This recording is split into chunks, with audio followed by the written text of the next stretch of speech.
Hey everyone, Teacher Jennifer SVK with VIPKID, and this is part 2 of my travel tips video. I don't know how many parts there's gonna be in the end, but this is part 2.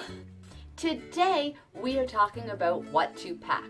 Now I am curious, when you pack, are you an overpacker or a minimalist? I have to be honest, I am an overpacker. So getting ready for my next trip, I really wanted to pare down what I needed to bring with me, especially because I am flying. And you all know that space is not that abundant in an airplane or in your suitcase. So this is my list of the top 5 essential things to pack for teaching and traveling with VIPKID.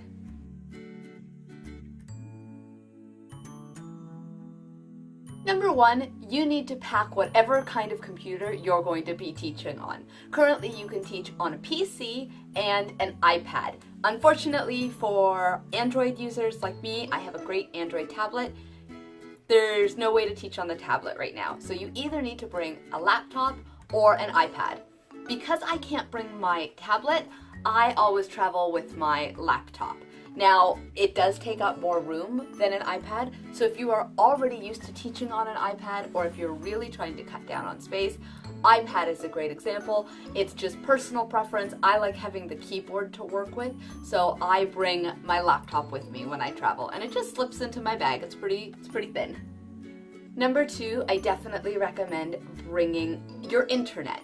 Now, this is totally going to depend on where you're going. If you are traveling to, your parents' house or someplace that you know has got a stable Wi-Fi connection, you're probably going to be okay. But if you're traveling overseas or somewhere more remote, you want to make sure that either your phone will work as a hotspot or that you have one of those independent hotspot jetpacks that creates your own hotspot. Or you can bring an Ethernet cord. This is my Ethernet cord. I take it with me when I travel because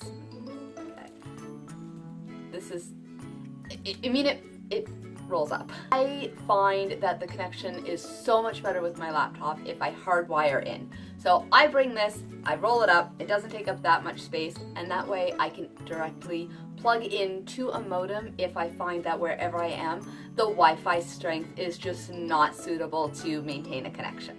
Number 3 is noise canceling headphones. So these are what I use to teach regularly. They're a Logitech brand. I like them. They've got a great little boom mic here and all the controls on my side. Some teachers choose to teach just with earbuds. I know that's really popular, especially with iPads where I think the microphone is generally pretty good. But when you're traveling, especially if you're in a hotel, you don't necessarily know what noise there's going to be around you. So I really recommend bringing noise canceling headphones. That way, these will help block out any background noise that isn't usually in your teaching environment. Because honestly, the last thing you want disrupting your classes is the noise of people walking down hallways or traffic going off outside your window. That does not make for a good teaching environment. Number 4 is some form of additional lighting. I have got my little ring light here. Ooh, that is very bright. Speaking of, I should probably pick up a second one of these. This attaches to the top of a laptop or an iPad screen. I say to pack extra lighting in your bag because you don't necessarily know the lighting situation where you're going to be teaching. Hopefully in your regular classroom, you've got your lighting set up so that it's pretty ideal for teaching, but that's not always the case when traveling. Something like this can really help get you through if your lighting is not ideal. They need to be plugged in. That's the only thing to remember. If you are teaching multiple classes, you need to be able to charge them or keep them charged in while you're teaching. And finally, I think everyone should always travel with a whiteboard. So this is number 5 on my list.